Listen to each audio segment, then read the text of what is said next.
we're talking about psychics, and Scott's a therapist and he's a researcher, and he was researching how psychics can get results as good as therapists. Enjoy this Wild Soul Gathering production. I'm Dr. Sandra Marie. Pour yourself a really tall glass of spiritual curiosity and join me for the Happy Hour for the Spiritually Curious podcast. In the spirit of happy hour, cheers to some new insights, peace, revitalization, and perhaps an aha moment that may change your life.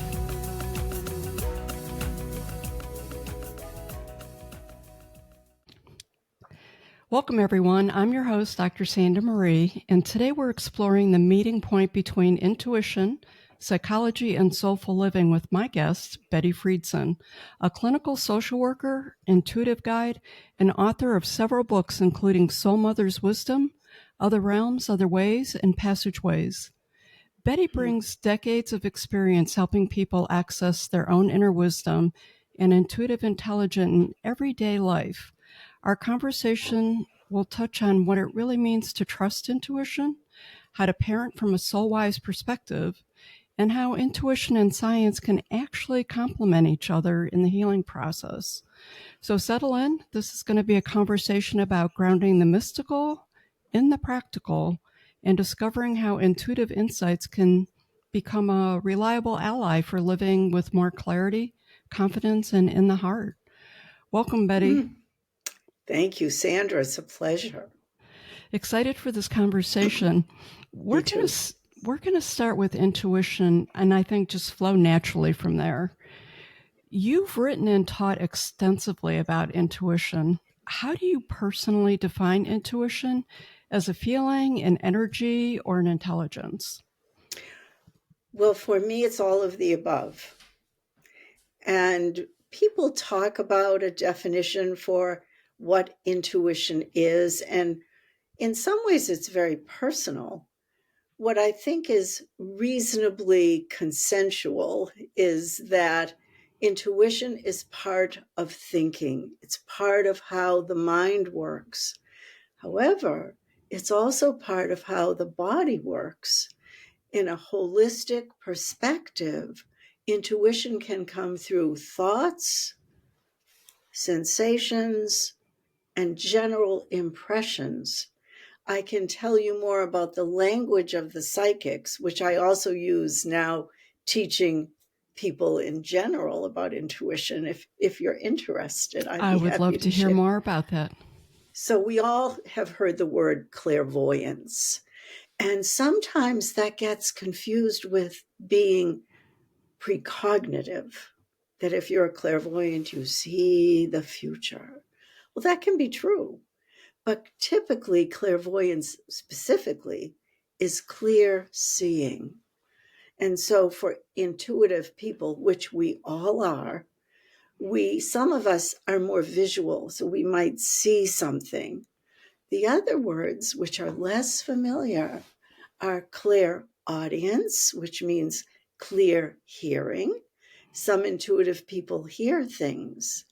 And if people want to practice that, as you're listening to Sandra and me, you could just for a moment hear the voice of someone who's not here. And that's actually a clairaudient experience.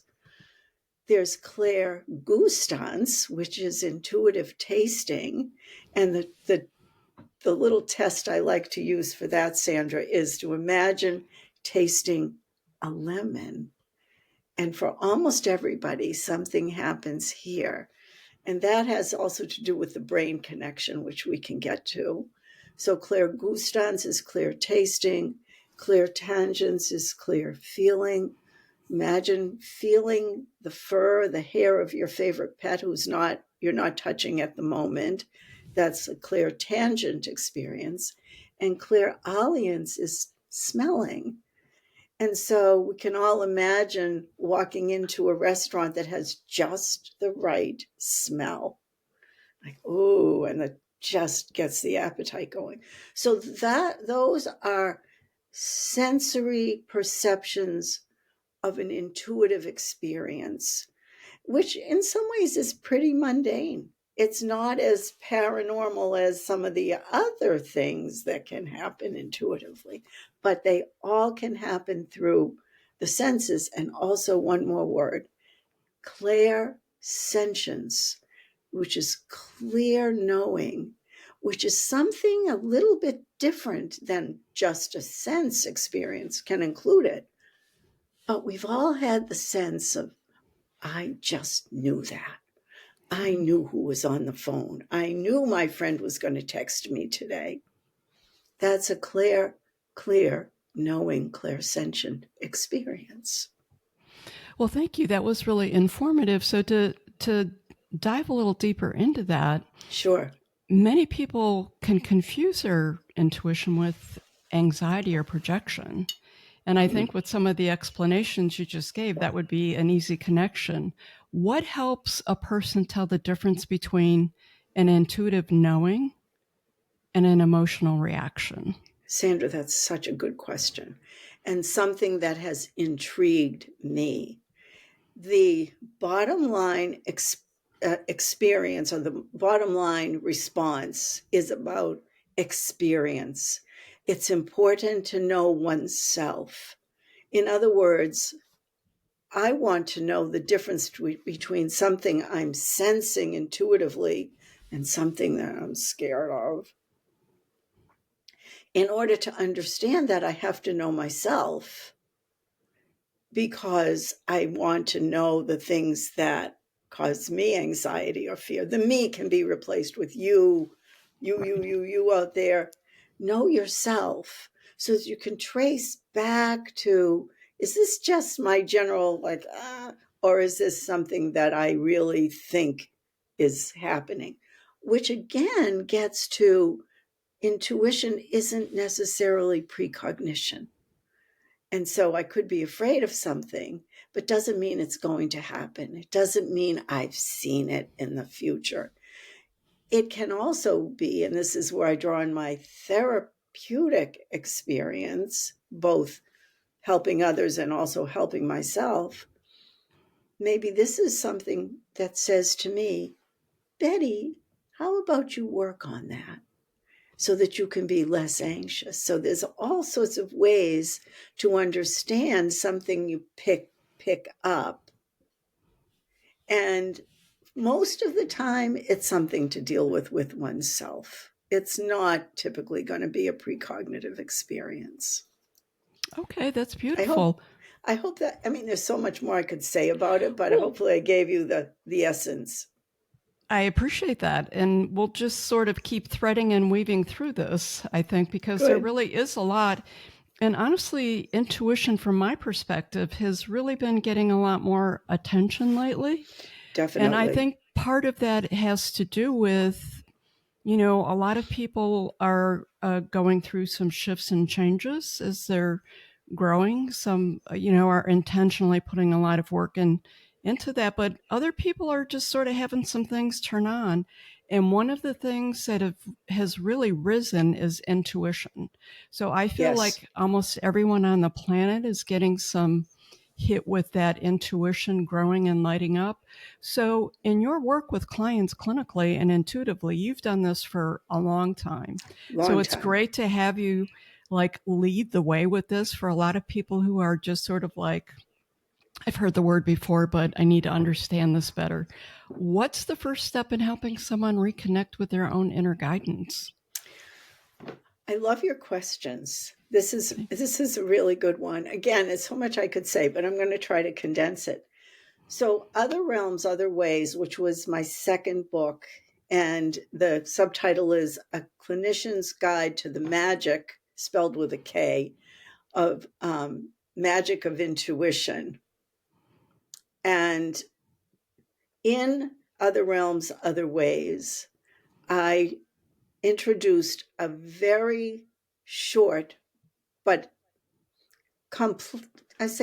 not complex in terms of hard to understand, but a schema that's simple but has depth, is a better way to say it. It's the ACE model for developing your intuition: accept, cultivate, explore, and experience. So, first step, we all have intuition. I would love to interview you and see how you intuitively came to do this podcast. And that would be fascinating to me. We can reverse roles sometime. And Would love to do then that. I would love it. And then to cultivate, and people can include the ACE, whatever is meaningful. So accept, we all have the ability to intuit, but developing it is really what you're asking me about. Cultivate it. So talking to people like you, clearly to me, you already are intuitive. Just the questions you're asking are intuitively really spot on for me. And then practice. Sometimes I practice if I'm driving, and I advise anyone who wants to do this method, keep your eyes on the road and stay alert. I like to read license plates. So, for example, one way to cultivate, you said we're going to thread the needle through this. I forget your exact metaphor. I loved that because a lot of intuitive cultivation comes from thinking about metaphor. We speak in metaphors, we listen in metaphors, we see metaphors in music, in art, in all around us. And so I love to look at a license plate, even if the letters don't make sense. And I think, well, what comes up in my mind, which is a little intuitive hit for me, which says, oh, that would be interesting to pursue. So again, it's a short answer, but cultivate is practice. There's more I can say about that, but I want to get to the explore and experiment. And these overlap. Intuition is not linear. There's no algorithm. Like you do this and you do this and you do this. Right. And you're intuitive. You're intuitive anyway. But these are steps, and they're, like, use your metaphor, they weave together to help develop a greater sense of how you, Sandra, I, Betty, anyone listening out there, how you experience your own intuition. It's going to be very unique for you. So accept, cultivate, explore, and experiment. Well, thank you. So, Betty, this is something I think we can all relate to. When people are under stress or grief, intuition often feels like it gets muted. How can we still access that quiet voice during chaotic times, which is probably when we really need it to rise the most? Or actually, goodness. for us to be able to hear it the most, because it's there. That is a particularly special question for me. Sometimes intuition can get muted in grief, and sometimes it can get expanded in grief. Again, it's very personal to each individual.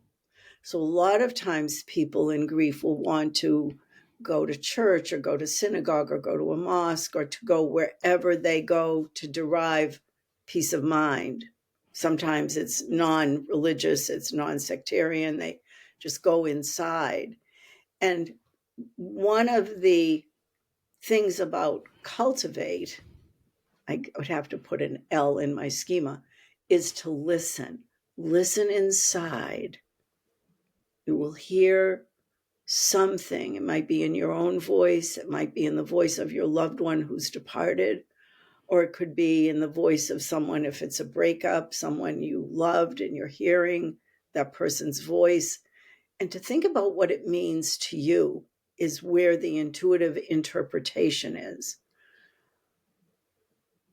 The expansion of intuition is interesting. I was talking to someone I love dearly who just lost a parent, an elderly parent, but it's still a parent, and, Yes. it counts big time. Mm-hmm. And my friend said to me, I see things a little differently. The world seems different. And she explained some things to me about how she was seeing things differently. And we talked about how her intuitive knowing seemed to be expanding. I'm going to say something very personal. I don't talk about a lot, but since I wrote my third book, Passageways, Everyday Adventures into the Paranormal, I dedicated that to my sister who died in 2023. My sister, Ginny. Ginny was a very spiritual person, and we talked about afterlife a lot. And after Ginny died, and I've written about this in the book, I had a lot of very mystical experiences, even until recently, because it was just her birthday, of experiencing that Ginny was communicating with me. Now, that's my interpretation. Somebody else could say, oh, please, that's ridiculous. Or, I'm not sure. Or, let me think about that. Because again, it's personal to people. So I've written quite a bit about that kind of expanded intuitive consciousness during grief. Can't emphasize enough that it's different for everybody. You mentioned intuition as magical, with a K, yet practical. Do you have a story where intuitive insight created a really down-to-earth result? No, I have a lot of them. I was going to say, I bet you have a whole bag I have full. a lot of them. I mean, I'm not If sure you which could share one to one. think. Well, first, let me talk about the K, which actually is a very intuitive experience. Maybe this is the best story to tell you. So I had two intuitive mentors, both of whom are now not on the planet, and I connect with them mystically and psychically, and they're very helpful to me. Actually, now I have three. The most recent one wasn't my intuitive mentor, but was my dearest friend who was a nun who considered herself a Buddhist, and she's a fascinating character. But anyway, so I communicate with them when I need help. So a number of years ago, I saw an article in a therapy magazine, and the title of the article was How Psychotherapy Lost Its Magic, with a K. And I was intrigued about that. Now, for people who are listening. You were. Oh, yeah. People who are listening who are clinical helpers of any kind, the article turned out to be about how I'm trained as a social worker, clinical social worker, how social workers, trained clinical social workers, were not able to help this woman who was grieving for her daughter. And this they showed us in social work school, so it's a long time ago. Yeah. So it brought me back the memory. That wasn't what the article talked about, but it talked about this idea. I hope I make sense. I'm switching time frames. What I saw in social work school in this video was that the only person who could help this grieving mother was a spiritual healer from her culture. And she was able then to begin the grief process. The clinical social workers, with all their regular business, useless. The article talked about that with a different story. And I thought, I've got to meet the guy who wrote this article. So I said to a friend, introduce me to Scott Miller. And he did. And when I met Scott Miller on the phone, we were talking about psychics, and Scott's a therapist and he's a researcher. And he was researching how psychics can get results as good as therapists. He said to me, we were talking about it, and I said, well, one of the people who trained me to do psychic readings was Herb Dewey. He said, Herb Dewey, on the phone, so the expression is my own. I said, yeah, and I thought it was some great therapist I'd never heard of. It was my Herb Dewey who taught me about doing psychic readings. Fast forward, that was an intuitive experience to meet Scott Miller. Scott Miller wrote the foreword for Other Realms, Other Ways. Scott Miller has encouraged my work. He was a very, very important person to me in my work. So it was a set of intuitive experiences that I saw the article, met Scott, developed a connection, and that he wrote the foreword to the book. What happened to me recently on Ginny's birthday, was an experience with the blue light. I don't know if anybody's ever talked to you about the blue light. Has come across that in your interviews? Absolutely. Okay. That's a whole other set of things. Yep, and that's a whole different show. It's a whole different show. The blue pearl, the blue light, it's fascinating. So on Ginny's birthday, and Ginny and I have talked about the afterlife and connections with the departed, many, many issues, highly spiritual. I was in my guest room just putting stuff away. It was night, it was dark, just it was last week. And I turned a little bit to my left, and on the windowsill in the dark, there was a grid of blue light across the outside of the windowsill. Now, where I live in Maine, there's one house across the street and it's dark. I looked in my little bag to see, I had thrown my phone in a little bag and brought it upstairs. I said, maybe my phone went on. No reflections in the room. There was nothing. And it was the night before her birthday. And so my interpretation is, thank you, sister. I'm glad you contacted me. So that's an intuitive experience. But again, Sandra, it's my interpretation. I agree, and both very heartwarming stories. The first event that you shared really fit the weaving that we were talking about, and the synchronicities, and those kinds of things that you just can't make up and go in that direction. And I love this. I love that Jenny did that with you. And the blue light is, again, right up there with the intuition. There is just a lot of conversation about that.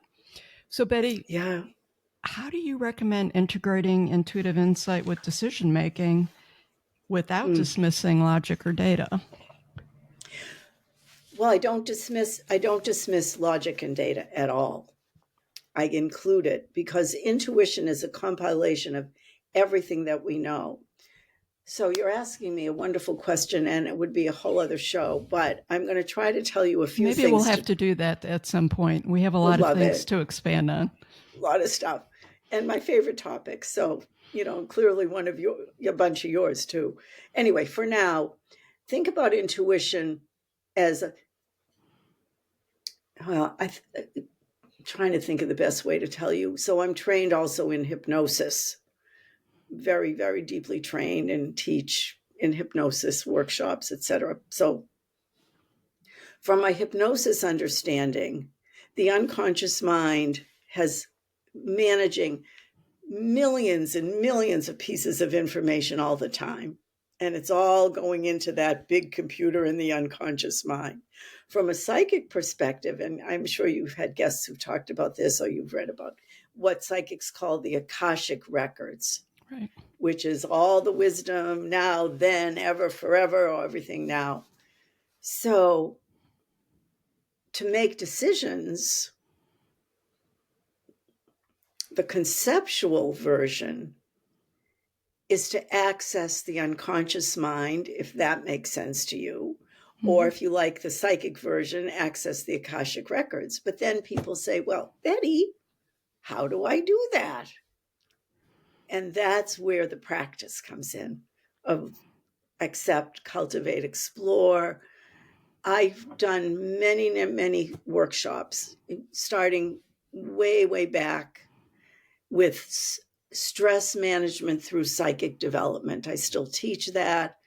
I'll tell you a psychic experience about that if we have time, but it was very funny. So to really understand that what you know is included, and to learn ways to access that intuitive development through exercises, through looking at your own experiences and determining where the intuition was. Now I do a lot of teaching. I teach other therapists how to incorporate intuition. My psychic stress management through psychic development has morphed into what I call the psychic studio. My general psychic studios to help people learn about intuition, and exercises and ideas to learn how to access it. So it's a practice. And some people are much more tuned in, like you and me. Other people are really linear. Think, this is crazy. But like you said, there's much more of an interest, not just in the intuition, but in the spiritual aspects of intuition as well. So I that's would a agree. When it's going to short show up on answer. folks' timeline, it'll show up on their timeline, just like it did for us. Let's shift the conversation to soul-wise parenting. So what inspired Soul Mother's wisdom, and what does soul-wise parenting mean to you? Wow. I just did a program for a bunch of therapists in China last Sunday on this topic. It was really fun. The translation is interesting because I bet. I have no idea what they said about what I said. But anyway, so soul wisdom parenting evolved because I was a single mother for 17 years. I was divorced.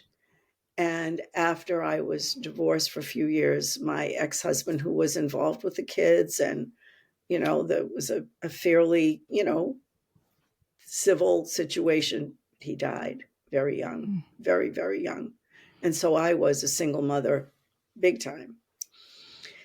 And at the time, I was teaching the stress management through psychic development groups. And I said to myself, well, I'm going to have to practice what I'm preaching here and deal with stress.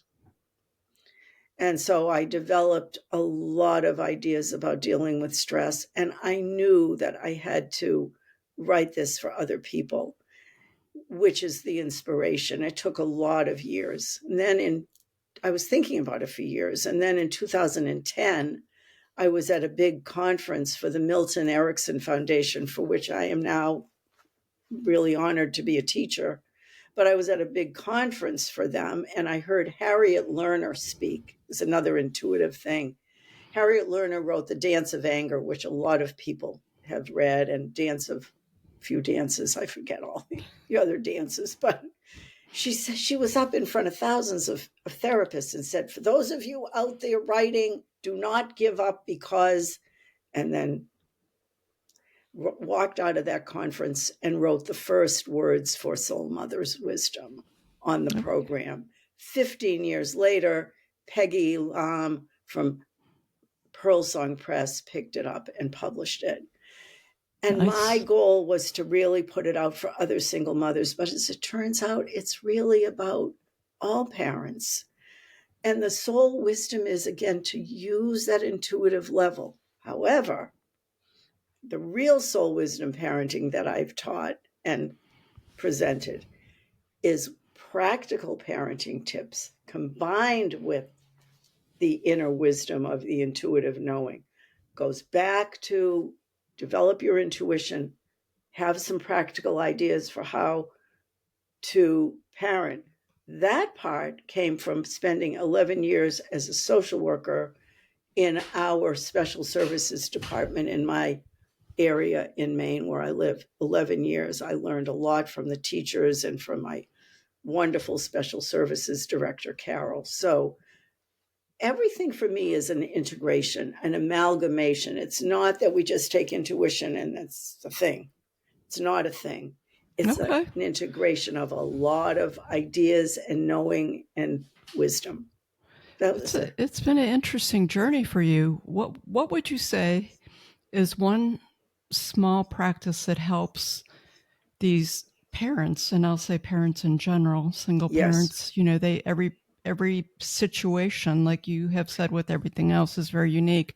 What's one small practice that helps them reconnect to their center before responding to a child? Stop and think. Not so easy some days. It's not so easy.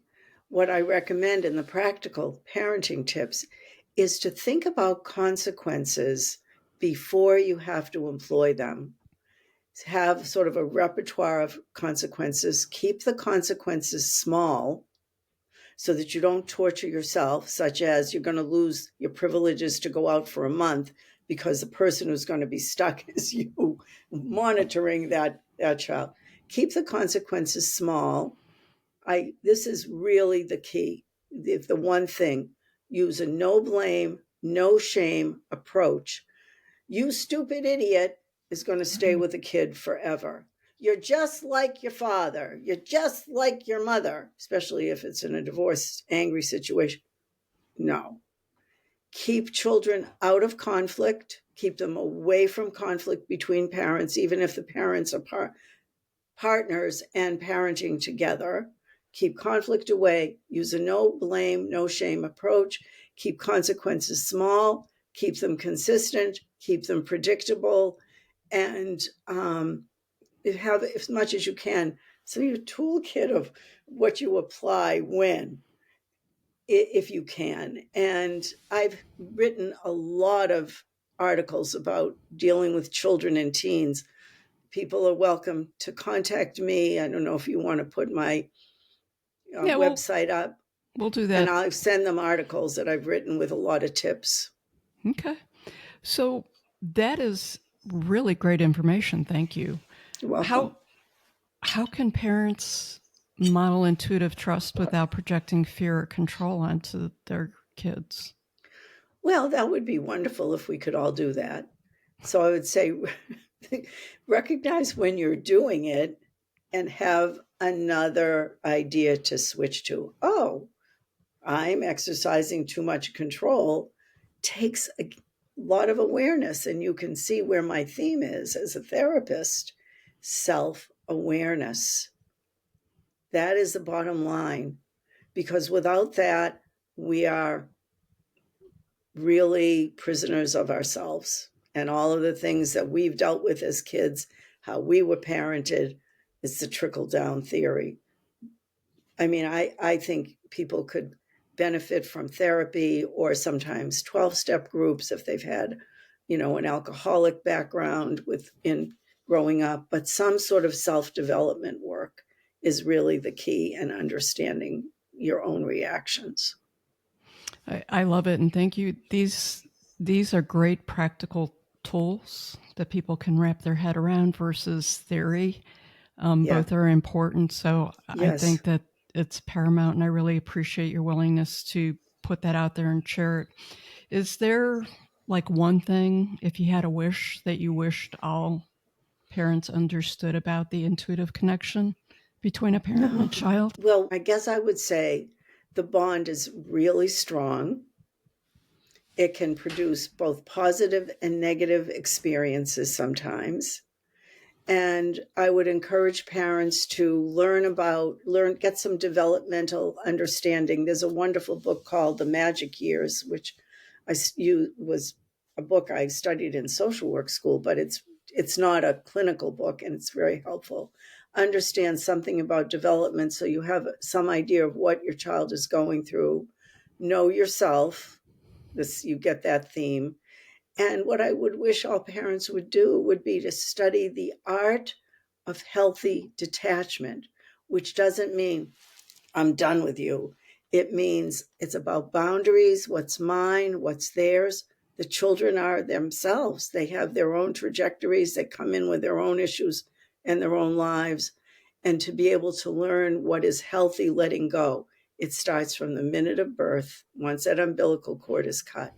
But we have emotional cords, and there's some research that shows that the cells of the babies remain in the mother's body for years, if not forever.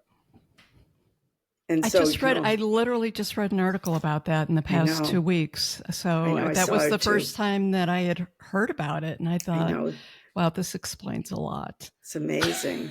I know, it does explain a lot. It's like, why can't I get rid of you? Grow up. Well, I don't want to get rid of you. But some of it is the knowing. I mean, you know, sometimes when they do grow up, or even if they're at home, but if they're in another state, there's things that there's things you speak, you get hit with these moments or this information or this intuitive, whatever part it is. For me, the knowing thing's a biggie. It has also created a lot of problems, and that could be a whole nother show right there. But when I read about that with the cells, and I thought that definitely made sense to me, that plays a role into how I can feel and know these things. Sandra, that's so interesting. Like, I know I'm going to get this phone call in the next couple of days. Yep. And basically what the emotional drive of that will be. And when I read the article, I was like, sometimes you just like to at least pretend there's some sense to it. The article gave me some sense to it. I know, that's a great way to say it. I mean, we love them so much. We want to keep them close, but we have to let them go. And we have to let them flounder and make decisions. And the knowing thing you're talking about, it's like, oh, I have a pretty good idea what's going on with you as your mother. But there's a certain time in life where you cannot say that anymore. And Correct. if you do, then they're going to push back. You don't know. You're not living my life. So what's the one thing I would like parents to know? We love them forever, even or some parents who are just estranged from their children.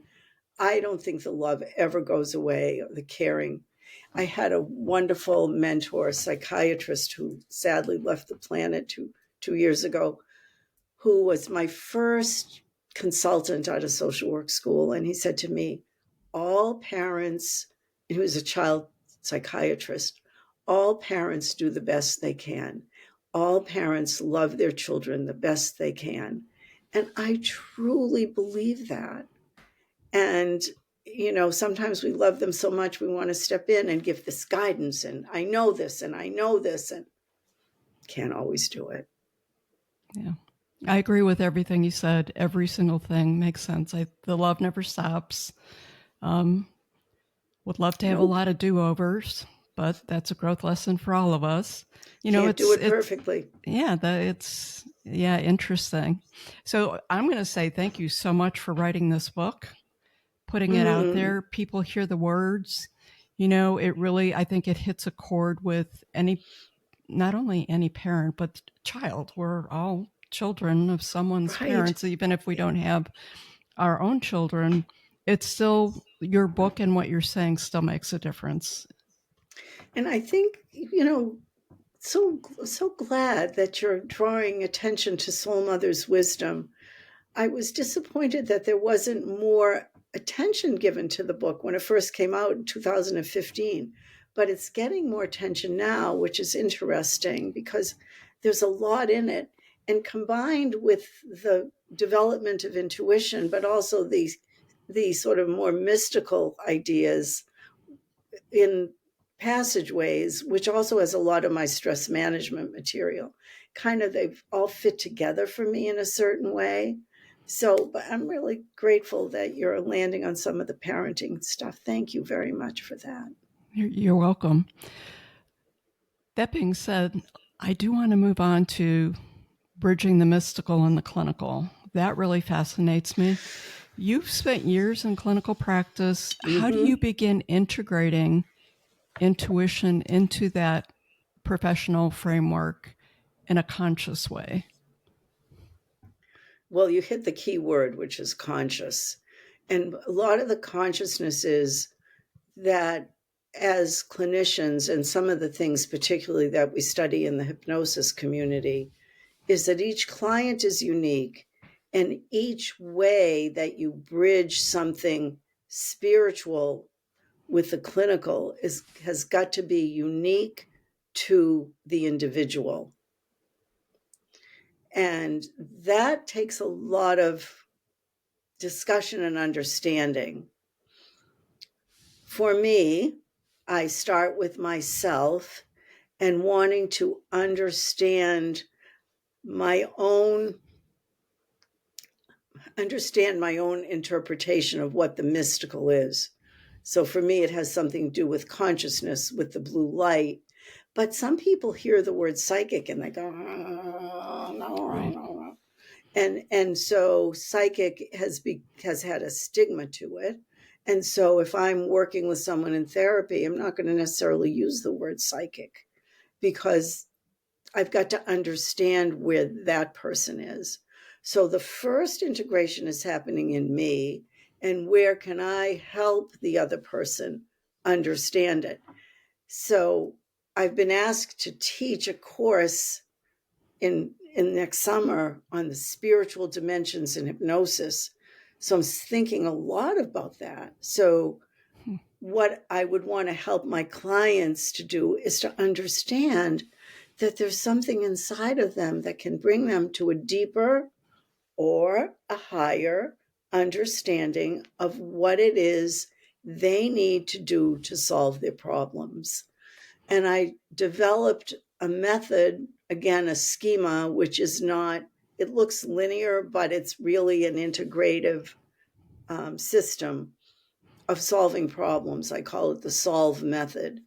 And so it's very useful for people because it incorporates intuition and facts. And so the mystical and the therapeutic really have to do with the person. You know, I long time ago, when I first started thinking about integrating this material, I said to a woman, this is probably 3 decades ago, a long time ago, I said, maybe some stress management work would be useful for you. This person said, no, that's against my religion. Oh, Now, that's okay, but I'm not going to force stress management on somebody for whom it's against their religion. So I delved a little bit further and found out that this woman really believed in praying to God and that God would answer her prayers. That was okay with me. And that was a beautiful way of incorporating how she could help herself through prayer. Didn't have to be my language, but it was right. all basically the same. Finding, for some people, it's a higher entity, God of your understanding, as they say in 12-step program.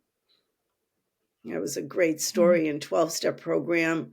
A man, an older man who had been sober for a long time and went out and drank and came back. And, you know, there's a lot of talk about higher power. And this guy said, I don't believe in God.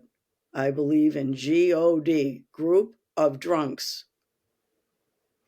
That was his higher power. And that's where he got some spiritual help for his problems. That's fine. In the hypnosis world, we call this idea of being where your patient or your client is, we use the word tailoring. You think about tailoring a suit. We tailor the idea of the spiritual or the mystical to where the person is, assuming they even want any of those ideas. Right. You have to meet people where they're at for sure. Oh, So, my goodness. you know, you're already talking about this. How do you help that skeptical client or colleague understand the value of the intuitive? So do you just sometimes have to step away until they're ready, or? Sometimes they're not going to understand it the way I understand it. Okay. And that's okay, because people come into therapy with a problem that they want to work on. And I have my toolkit, Right. and I'm going to draw from my toolkit what's going to help them. Sometimes my understanding is going to be different from their understanding. So can I give you an example? I use this in my teaching. Yes, I was actually just going to ask if you could give me an example. So that few worked out well. few examples, right? We're in sync.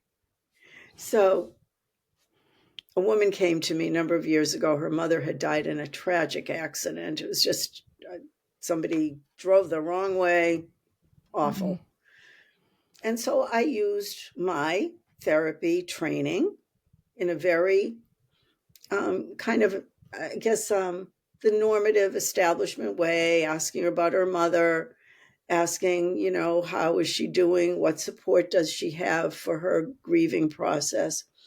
After about 3 sessions, she came in and she said, I feel so much better now. So Betty's patting herself on the back, thinking, I'm doing a really good job. I said, well, what happened? She said, I went to a medium. And so I'm thinking to myself, I could have done that with her. I could be a medium.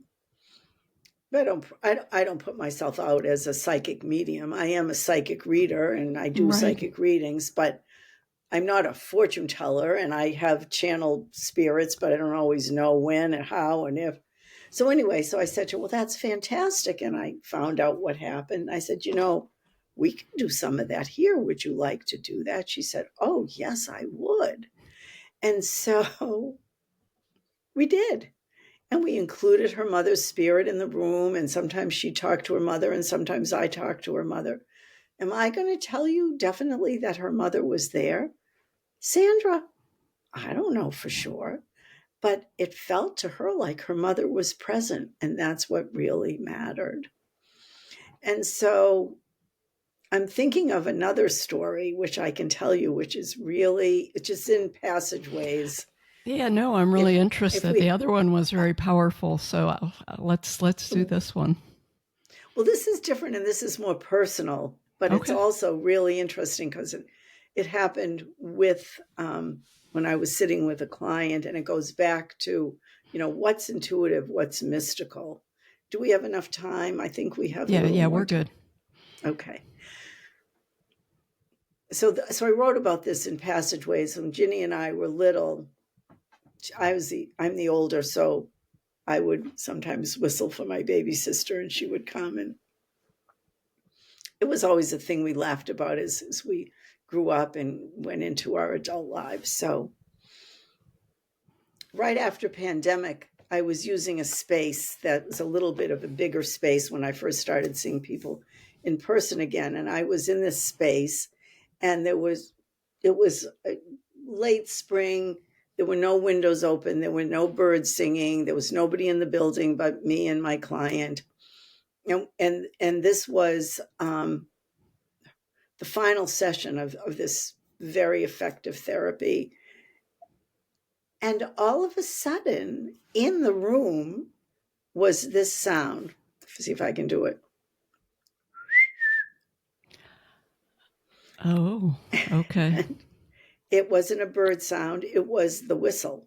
Mm-hmm. And it happened 2 times. And the blessing for me is that someone heard it.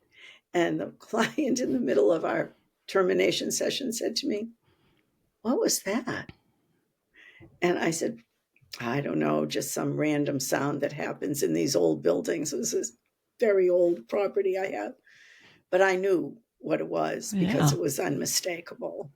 Wow. But had it been earlier in the therapy, I might have said, "Well, I don't know what it is, but what did it mean to you?" And I might have just used it to explore further if there had been something meaningful about it for that person. But as it turned out, it really wasn't. And it was my sister, I think. And it was affirmation for you. It was affirmation that someone else heard it. Yeah. Yeah, absolutely.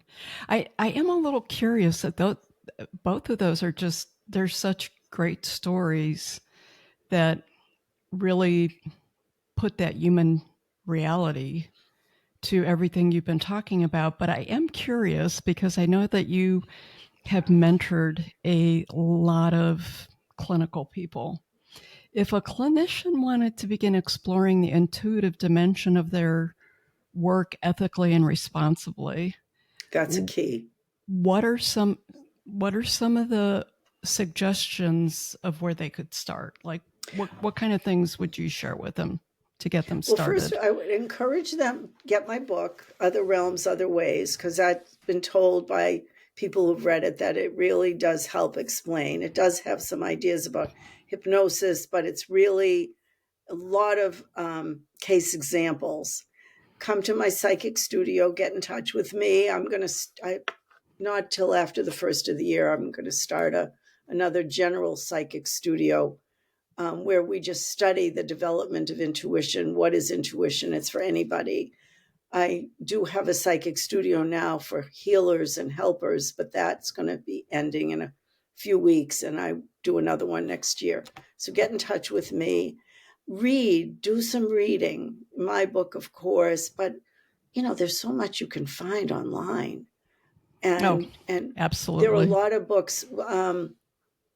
If for therapists, a really wonderful book, which I used for my research, is a book by an Australian therapist, and she's a very smart woman, Terry Marks Tarlow, the Neurobiology of Intuition. It's a really good book. Sarah, I think her name is Sarah Vaughan. Now I'm blocking if that's her first name. Vaughan, Vauhn, Intuition. Extraordinary Knowing is a really interesting book. Now I'm thinking of her last name, I think is Meyer. And she was a psychologist, and she really looked at all of the development of psychical research here and in Britain, and how interesting it is that every time culture would start to really look at intuition, which is happening now, as we said earlier, then it would kind of go underground because there were so many skeptics. But she herself started her research because she had had a precious object stolen, and she hired a psychic to find it, and the person helped her find it. Oh, So read. I know there are other people who are looking at the more psychic and mystical aspects of our work. If you're a therapist, Philip Acaria, you could look up his website. He does some work in understanding ancient practices and how they relate to today's work. So explore again. okay. I do love that there's actually research out there these days on it, and people are looking deeper into it because it's more accepted. As you said, you've really covered the spectrum of what that journey's been like in your career and your personal life. So, Betty, you mentioned a few times about some work that you were doing. For those who want to connect with you, how do they do that, and what does it look like? Well, it's pretty simple. I don't know if you want to put up I'm happy to give my email. My website is bettefreedson.com, and you can contact me through that. bjfreedson@gmail.com, you can contact me that way. And it's simple. What are you interested in? Do you want to have some ideas of what to read? Are you interested in consultation? Are you interested in a psychic studio? Are you interested in just having a reading? Or it can be a clearinghouse to help people find other therapists for certain things. But it's simple. It's Okay. just, what's your interest? Let me know. I'll do my best to help you find a pathway. Perfect. I'll get that put up, and I'll make sure that it's included in the show notes. So you sort of teased us a little bit. What's next for Betty? What's new on the horizon there? I feel like you've got some new stuff on the horizon. Well, I think is focusing more on the spiritual dimensions. I'm really excited of being invited to teach one segment of this course by the Milton Erickson Foundation. So I'll give a plug to that. Milton Erickson was brilliant psychiatrist who helped many people learn about hypnosis, including my mentor, Jeffrey Zeig, who's been a wonderful teacher for me. And so Jeff founded the Erickson Foundation to honor his mentor, Milton Erickson. And they run an intensive teaching program. And it's going to be running from January through, I think, the end of August. And wonderful teachers in that. So I invite people to explore that. It's, of course, it's more geared to hypnosis, but there are a lot of things for therapists that are really good, just solid educational stuff. Also, I'll give a plug to the North Carolina Society of Clinical Hypnosis, of which I'm a board member, thanks to pandemic and Zoom. Maine can be in North Carolina in the same night. And we run a program called the Hypnotic Idea Exchange, not just hypnosis, but, slanted a little towards hypnosis. But hypnosis is, remember, the unconscious mind, all the information that you can access, which is akin to intuition. And first Monday of the month, it's a wonderful program. It's free. And we just have wonderful speakers, and we have breakout rooms. We can meet people from all over the world. To register for that, just look up North Carolina Society of Clinical Hypnosis and register on the website. Awesome. That sounds super cool. So you've got a lot going on. Betty? For me, I don't know what's next, or maybe a little book on some of my work. Or sometimes you think you know what's next, but that's not quite what right. What the universe has in mind for you. Some more to come. It'll be interesting to cycle back and reconnect with you at some point. Any last thoughts for the listeners? Well, for whoever's listening, thank you. I hope you've gotten something out of this discussion. Sandra, you're a great interviewer. Your questions were just terrific, and Thank you. Appreciate your invitation to join you, and hope people will trust their intuition more from listening to us. Well, that and help make some sense of some things. Sometimes you just need to connect a few dots, I think.